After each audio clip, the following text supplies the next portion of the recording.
Well, all of us have worked together a lot over the last at least 10 years in different ways. I mean, I started working with Jorrit Dijkstra, the saxophonist, probably, I don't know exactly what year, more than 10 years ago, I think, in Chicago.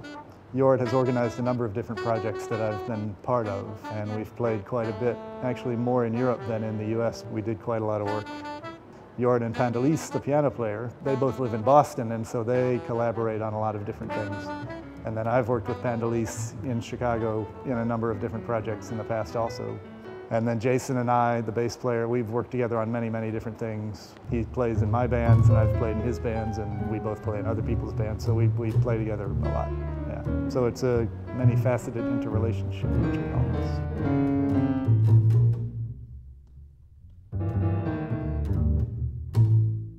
Θα παρουσιάσουμε μια σειρά κομμάτια που έχουμε γράψει οι τέσσερις μας.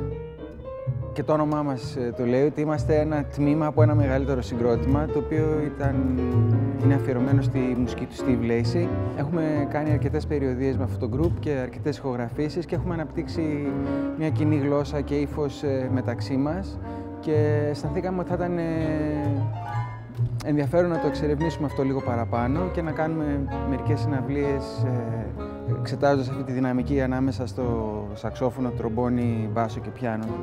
Αλλά αυτή τη φορά όχι με τα κομμάτια του Lacy, με δικά μας κομμάτια.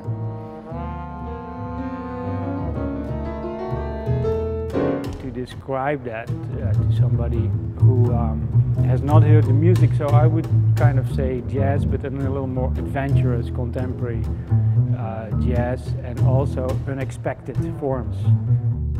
The listeners should have some sort of openness to be surprised, I think, on the spot.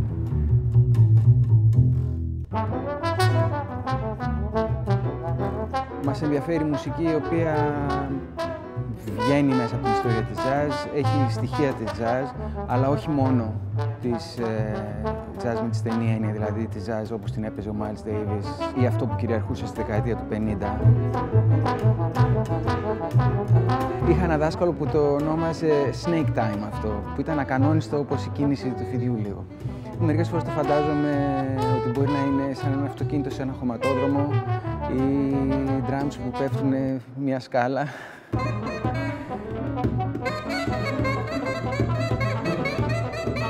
The way people react to the music and then the feedback that we get from the listeners, those are kind of two different things, I think.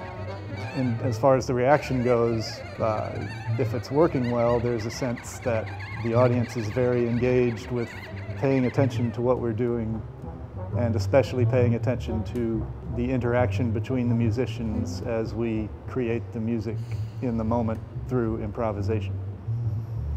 That's important to us to be able to feel that. You know, there's a kind of energy that we take from that that helps us play the music. And then as far as the feedback goes, again, to me that has more to do with what they might say afterwards, how they reacted to it. And that really varies from person to person quite a bit. Different people will have different things to say about what the music made them feel, or what the music made them think, or what they noticed about the music. And all of those are valid, you know, every person has their own experience of it. So I'm always interested in hearing what that is, but it varies quite a lot from person to person.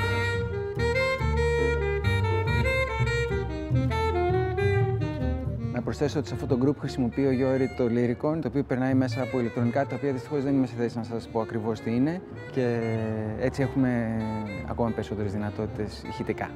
Okay, so the Lyricon is an instrument from the 1970s that was invented in America by a man named Bill Bernardi, and he was looking to create an electronic saxophone. So a saxophone that works fully with a synthesized sound. So he worked really hard in the 1970s to create this controller that gives an electric signal that can go to a synthesizer. The tragic thing was about the history of the Lyricon that in 1980 the factory went bankrupt, and from that point no Lyricons were produced anymore. And right after that the MIDI digital protocol came around, so people lost interest in the Lyricon.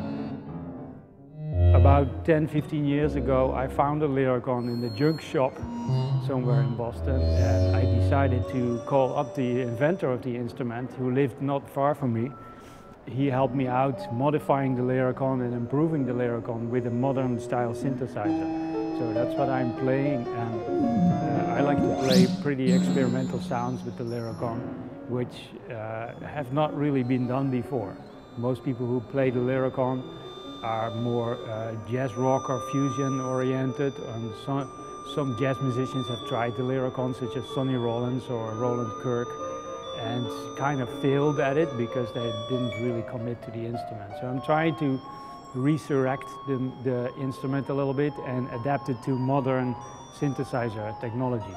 So I really like playing it because I see it as an extension of my saxophone. So I can do certain things with the Lyricon that I cannot do on the saxophone, and the other way around also. So I can do certain things on the saxophone that are inspired by the sound of the Lyricon.